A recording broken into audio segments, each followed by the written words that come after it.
طيب خلوني اخد حضراتكم، لانه على مدار اليومين اللي فاتوا كان في لندن يعني مؤتمر ثقافي عقدته الجالية المصرية بعنوان رابعة، وعرضت فيه كتير من الفعاليات، كتير من المنتجات اللي حضراتكم بتشوفوها دلوقتي قدامكم على الشاشة.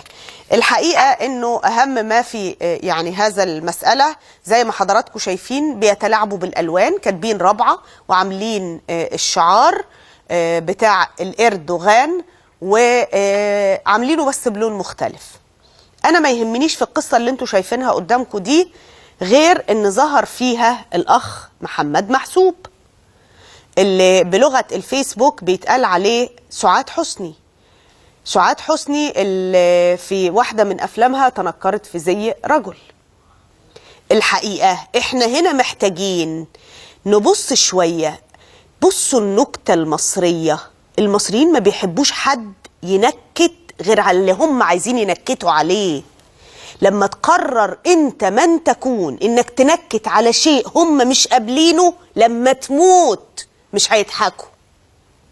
ومع ذلك هم الشعب الوحيد اللي بيتقال عليه شعب النكتة. أرجو أن الرسائل دي تكون واضحة قدامكم، لأن الشعب ده بس هو سيد قراره الآن، وهو اللي بيغير المعادلات.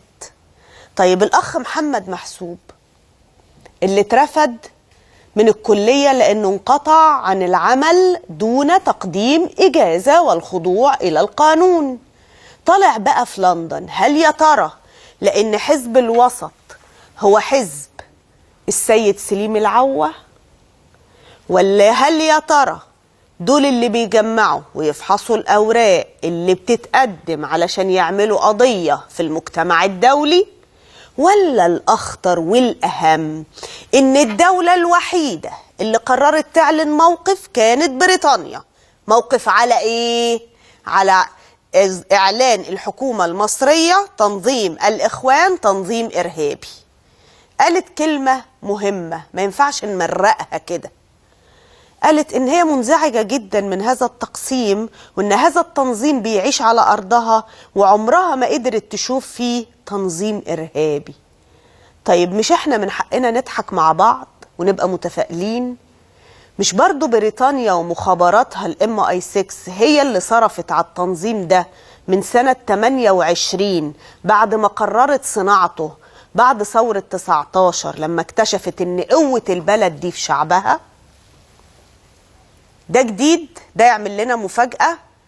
الحقيقة الغريب انه بيعمل مفاجأة لبعض الكتاب واللي بيكتبوا أعمدة ويطلعوا يفتوا فتي السنين، لكن لصانع القرار ولا فارق معاه ولا شايف هذا النوع من الكلام على الإطلاق. طيب